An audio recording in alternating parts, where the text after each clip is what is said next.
How do you know when your female parrot, who is clearly egg-bound, is in trouble versus how do you know when your macaw's being really loud versus how can you tell when my female parrot is egg-bound and is eggnant and it's all good?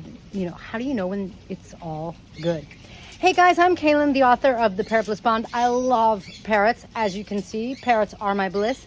This is my white-crowned Pionis. That is my eardrum breaking macaw. She's a Catalina macaw. Her name is Kailani. And this is Ale. If you're used to hanging out, thanks for being here. If you are looking to increase the bond with your parrot and increase their health and well-being, I'm here to share my experiences and try to help you do that. Let's get going.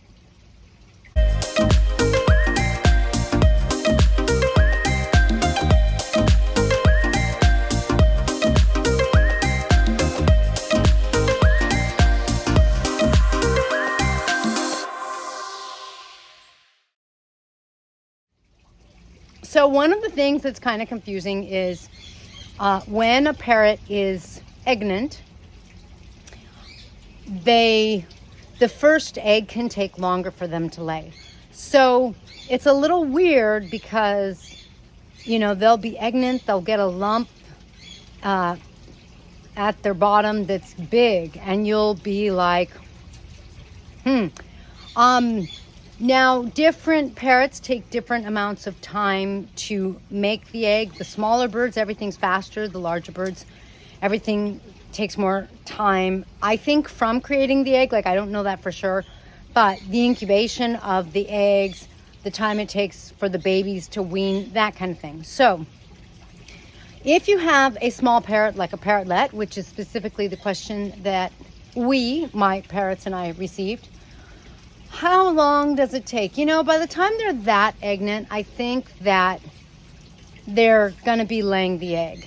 Now, again, the first time takes a little longer. If you see a pretty significant sized egg and it's been 2 or 3 days, that is about as much as you kind of would expect. Now, with my caiques, I think it was like 2 weeks, you know, where it's like, wow, that's a big eggnant. And the person who wrote me described it as being like the size of the head, like, you know, the eggnancy. Her bottom nether region is like the size of her head. I think that's about accurate. So with my caiques, it was, you know, it's like huge, and that first egg they just held on to for quite some time. Hi, how are you? What's going on, huh? Her Mac monster of a sister, who is a Harlequin macaw, is sick. We went to the vet for the 3rd time. Still don't know exactly what's going on. But when they're not eating and I'm having to feed, I don't know. It's not fantastic. So now, when do we say there's trouble? Can I pet you? You're scratching. Can I pet you? Oh, pets! I got pets! She's usually the petter. She likes to pet her sister or preen her sister. No. Don't bite. Please don't bite me. If you bite me, I'm going to grab your beak and I'm going to say, no. I know. Usually you can't grab a macaw's beak. She's like, I think I better be nice to you because my sister's not feeling well and you raised me, so I'm going to be nice to you. I mean, she's not usually mean to me, but okay. Now, if the parrot is nesting, if they disappear from their cage, that's a good sign. That's normal. They disappear into a nest box. If you don't have a nest box, you could do something like just get a empty Kleenex box. Ideally, you want to put wood shavings in there. Unideally, I'm trying to think of what you could put in. Oh my goodness, just go and get some wood shavings because I don't know what else you could put in. A lot of... That was a sound check. Yes, the sound is still working. Any pet store like Petco, you know, any pet store like that is going to have the wood shavings. Why would I get the wood shavings? Because it's more, first of all, comfortable for them, but it's way more sanitary, way more sanitary.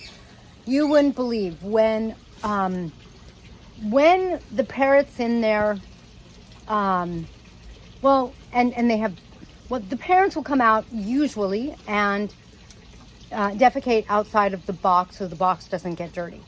The babies will defecate in the box, and a lot of the poop just disappears to the bottom until it needs to be cleaned out and it's not disappearing anymore.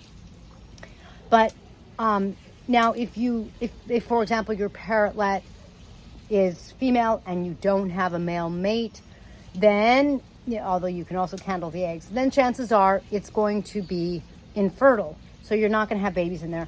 So you could do something just like the Kleenex box, and I guess if you're desperate, you could rip up some brown paper bag or something like that.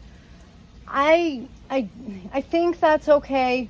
I just use wood shavings because they're just parrot approved. In other words, that's what a parrot would naturally use. And I don't like things like, what do people use? Some things, some other stuff.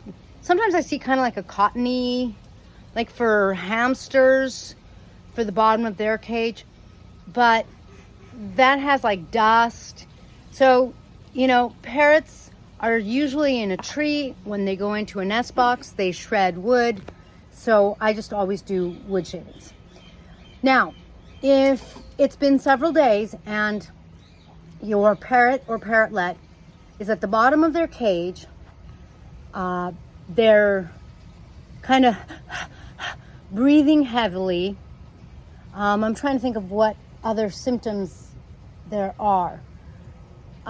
Fortunately, I think maybe I've seen it once in my birds. I haven't really seen it. If you feed a good diet, including pellets, because like it or not, pellets have all the vitamins and minerals they need, then it's unlikely that they're going to be egg bound. Anything is always still possible, but it's unlikely. So you can kind of watch for, probably your parrotlet or parrot is fine if you have a good diet, but keep your eye on them anyway. But you can kind of like give yourself a little more of a feeling that probably they're okay.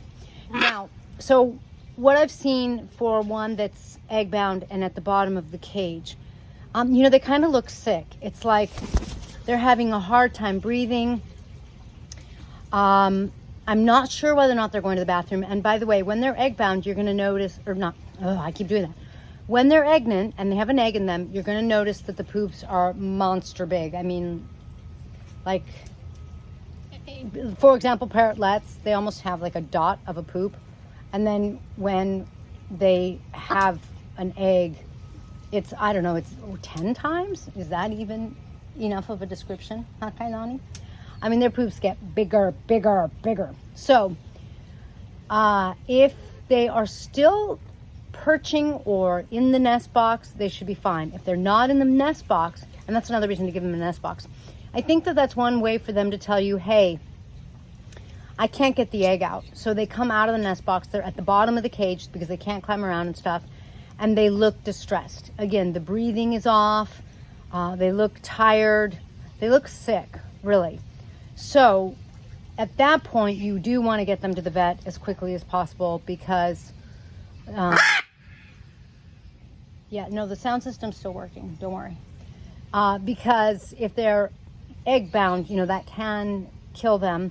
And so the vet can usually get it out and just kind of take care of the whole thing. All right, I hope that your parrots are hunky-dory.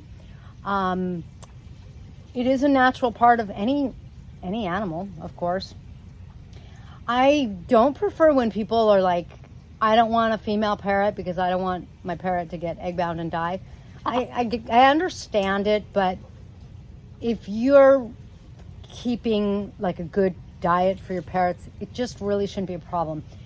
I have over 20 species of parrots. I do some very light breeding. My green cheeks breed. I have babies.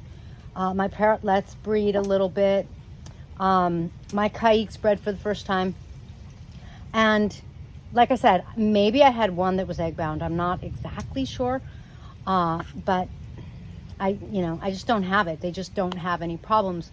And I attribute it to the fact that I am a little obsessed about making sure that they have a good diet, because a good diet means a blissful bond.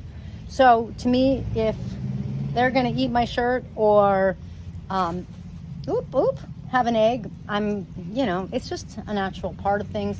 Sometimes it's just like humans. Sometimes I feel like that they really want to be a parent. And I mean, I don't know if I'd want babies or not if I were you, but I would consider getting a male if you don't have one. All right. And if that's the case and you get a male and you don't want babies, you just replace their eggs. I think they still sell them on Amazon.com. You just, where you can buy my book, don't forget.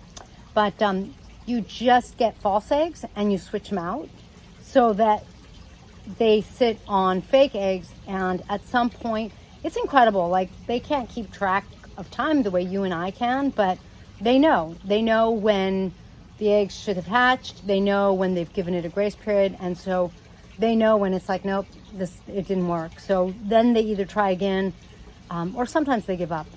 Another thing you can do that I think is a little harsh, kind of like her screams, is when they lay the eggs, you can take them away. The only problem is they'll lay eggs again, and you can take them away, and they'll lay eggs again.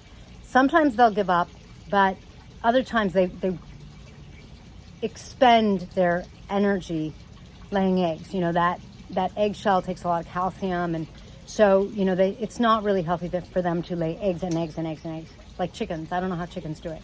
All right, thank you for joining me in this feather video in which our sound system was working just fine, right? Yeah, so glad all systems are a go. If you have any questions or comments, please be sure to comment below.